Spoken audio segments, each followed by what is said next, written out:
Welcome to the Own It Powercast, the place to be when you get serious about making big changes and accelerating growth in your life and in your relationships.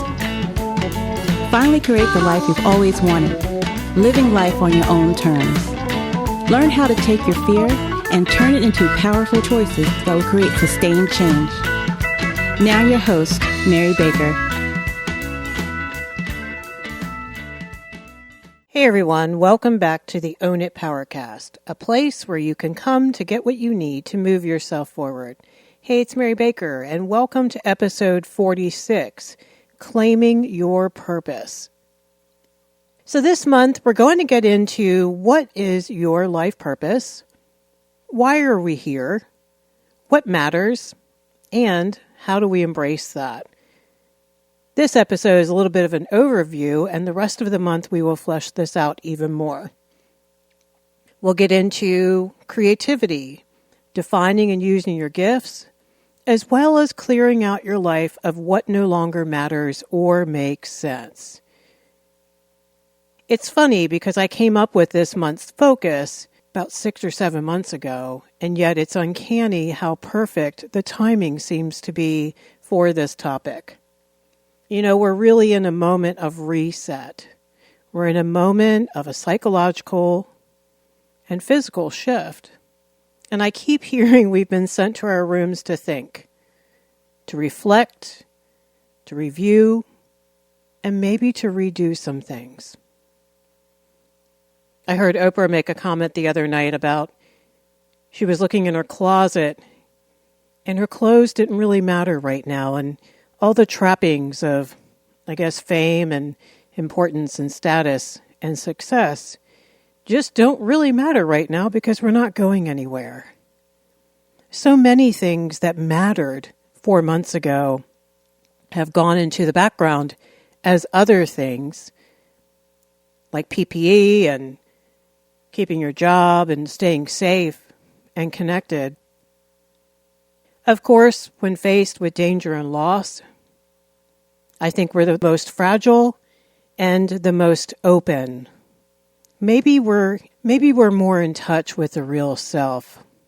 Underneath all the externalization that we do, all the ego-based stuff, all of the performance, all of the trying to get shit done, all of the focus out there as opposed to within.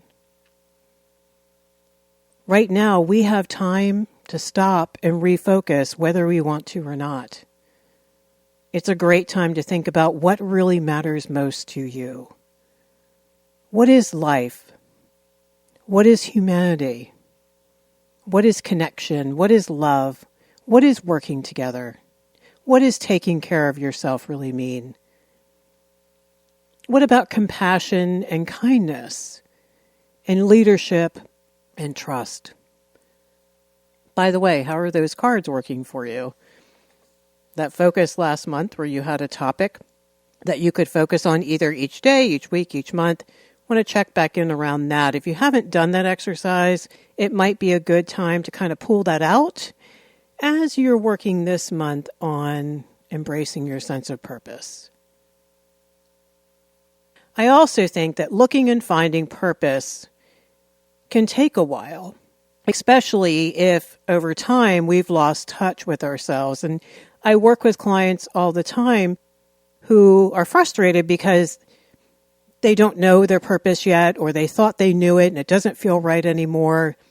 And yet they're not really sure where they're supposed to be yet. And I tell them it's okay. Just be patient. Because I personally think it's really hard to embrace your sense of purpose if you've disowned who you are over the years. And almost every episode we've talked a little bit about that concept. And so we need to do the work first of grieving old pain, re-owning our thoughts, feelings, needs, choices, behaviors, trusting ourselves more, having healthier relationships, having healthy boundaries in our relationships, working on self-discipline so we know and trust ourselves more. So all of that, I guess, more personal growth work, I think needs to happen so we can feel like we're more glued together. And we make more sense first. Then what's neat is organically, we start to look towards, okay, what do I want my life to really look like? So be really nice to yourself if you're not sure yet. Don't worry. If we are open, I think it finds us. It finds us softly, subtly, loudly, however it finds us, it will find us. You will be drawn to this naturally. Don't worry about it. But it's great, if you're not there yet, to just hang out with us this month and kind of think about what it could look like and what it will look like for you down the road. I think a sense of purpose is what gets us out of bed in the morning. And I think we need it to feel meaningful, to feel needed, that we matter, that we are part of something greater than ourselves. Belongingness, like you've heard me say, is a huge need. It's not a want, it's a need. Having a sense of purpose should be a quiet knowing. It should not be anxiety-filled. It's not about what others think you should do or be either. It's what you feel deep down inside. It should also be grounded in what matters to us the most. From worldview to values to things we're passionate about, things we care about. And it's what fills us and helps us feel complete. So one of the ways you can also look at a sense of purpose as the intersection of your gifts and what you're passionate about. And see where they kind of connect and overlap perhaps, and work beautifully together. For example, if someone really cares about the environment and they're really good at math and science and understanding how to help clean up the environment, that's a wonderful thing. Or maybe they're a great gatherer of people and a great leader and a good activist, because that's another way that they could help the environment, by gathering people together to do things. I think a sense of purpose should also be tied to your integrity and your beliefs and values. And if you haven't had a chance to listen to those episodes, go back and do that and then come back and join us. It might make more sense. It might be a part of your heritage, a part of your culture, therefore a part of your identity. I would not want to minimize those things because they can really matter. They don't have to. You can decide that you don't want to be anything like your family or your culture, and that's okay too. It's whatever you want to identify with, really. So how can you be more open to finding and claiming, or maybe reclaiming, your sense of purpose? What I tell clients is the first thing we want to do is raise awareness. And we could be in this phase for a long time, and that's okay. And I think we should kind of always be in this phase.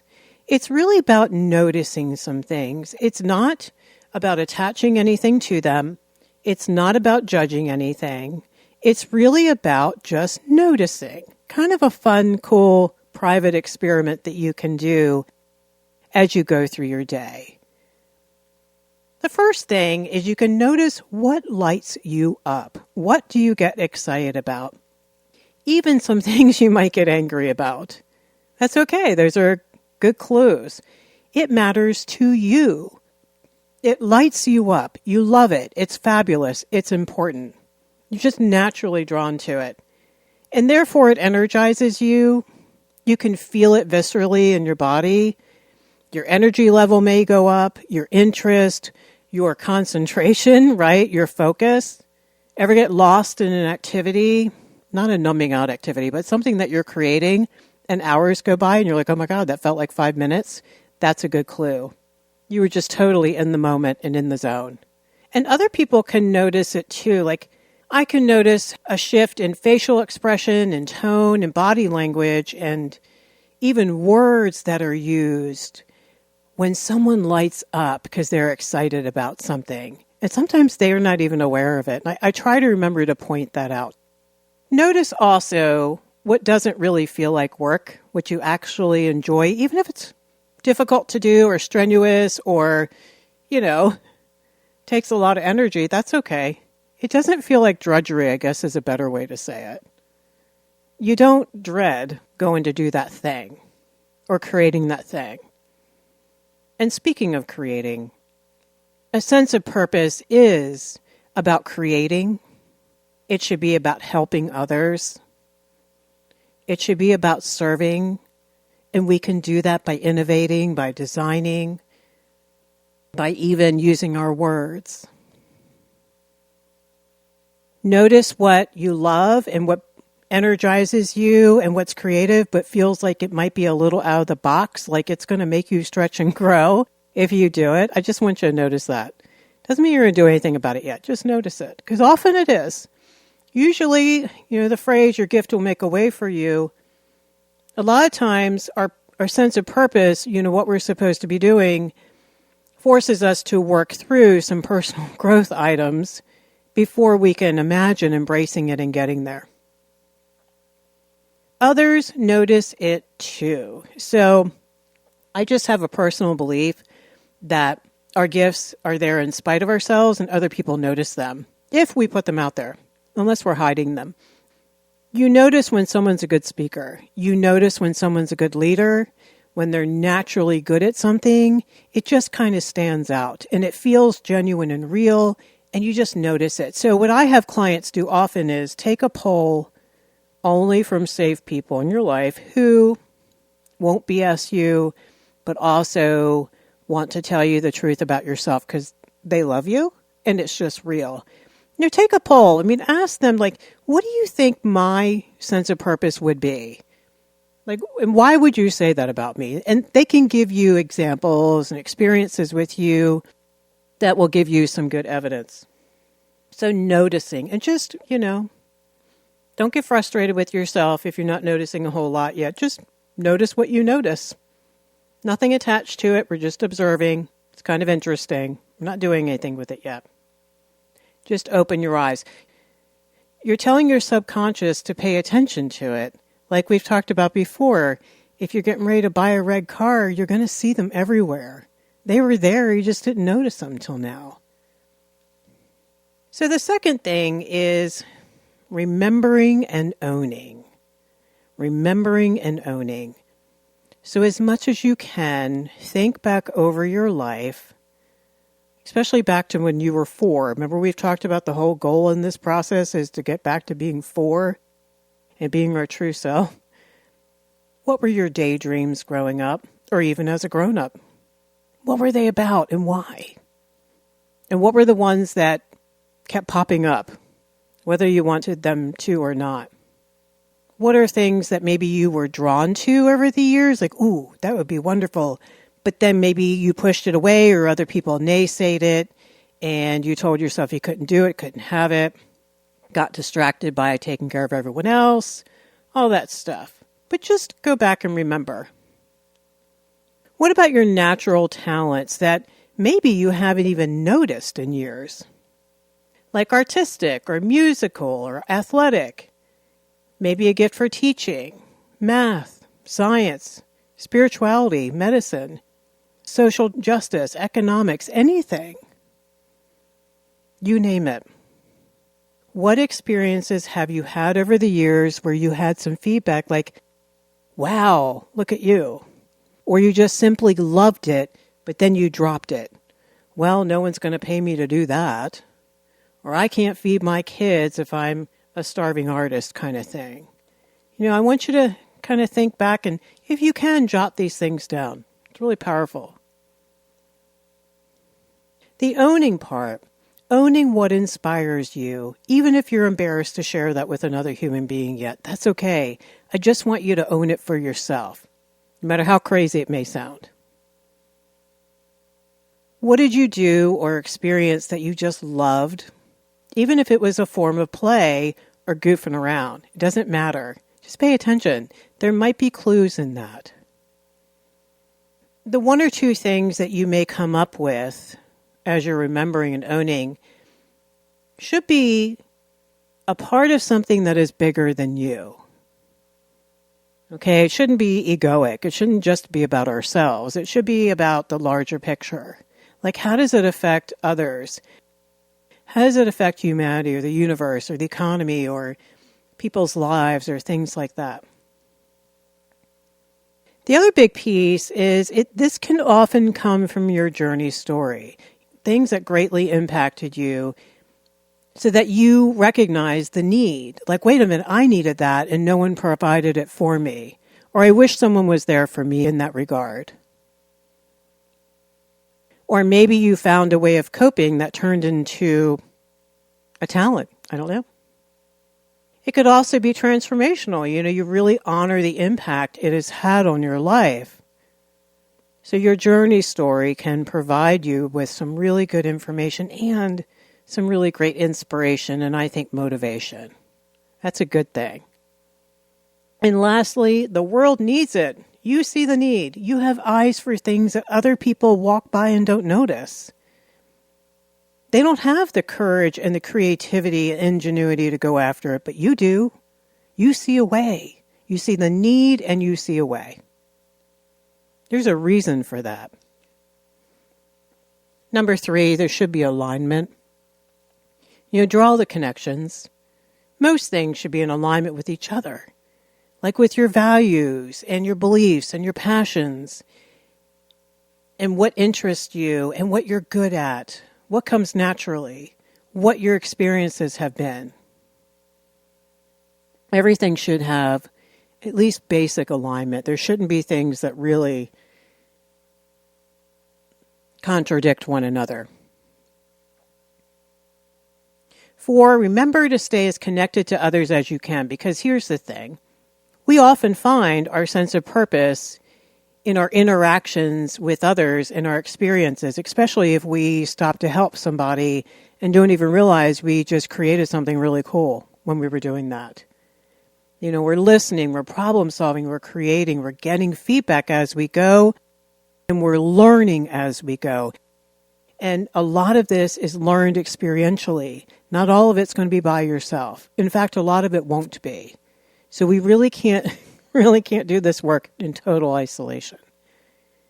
So try to get as connected, and especially if you join new groups, right? And try to meet new people or talk to new people that might help you stretch and grow your beliefs about yourself.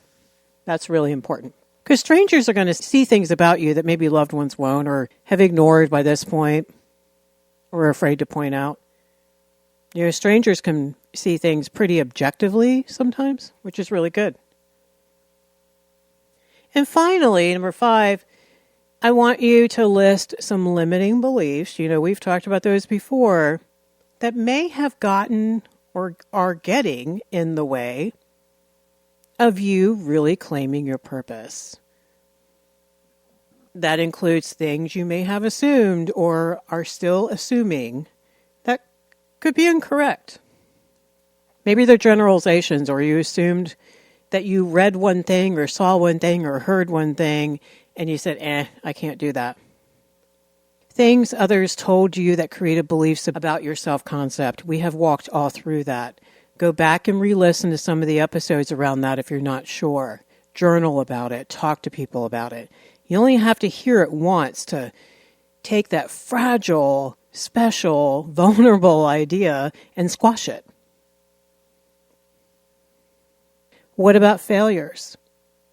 I screwed that up. I can't do that again. I want you to go back and look at the context and look where your head was at the moment. Really? What was going on? If you did that same thing today, would it be different? I think it would be. Especially if you've been doing a lot of work on yourself. Sometimes we're given glimpses of ourselves and where we're supposed to be, and we kind of blow it, and that's okay. We just weren't ready. And if we weren't ready, it wasn't the right time, and it's okay. And finally, fear of owning your own greatness. For a billion different reasons, that's a hell of a lot scarier than owning the things you feel shitty about. And you know that. Okay, so for those of you who aren't familiar with the exercise I want to do, it's called a sentence stem completion.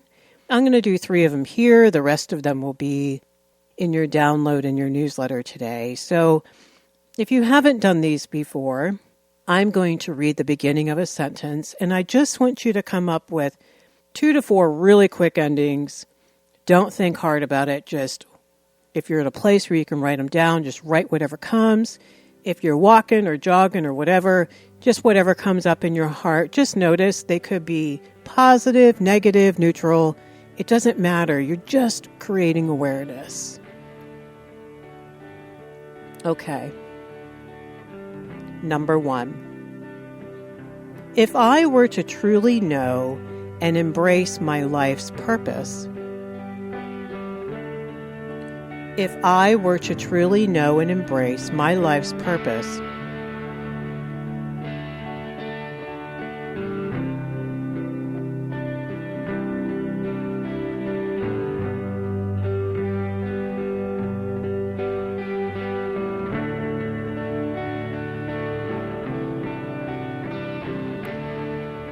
Number 2, growing up, the messages I received about myself were. Growing up, the messages I received about myself were.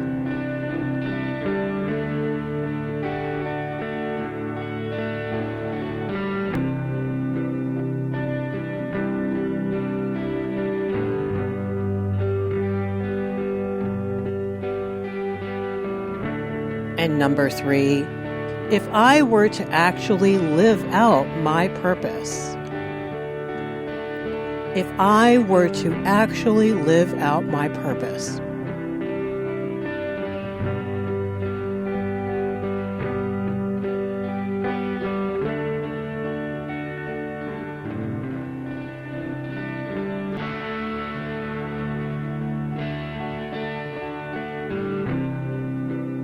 Okay, so what came up?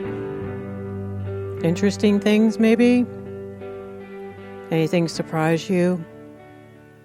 It's okay. Whatever comes up is meant to be looked at, not to be judged. It's not meant for us to be hard on ourselves either.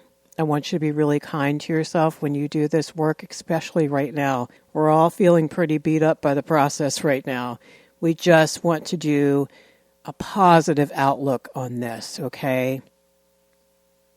So finding your purpose, to me, is an evolution.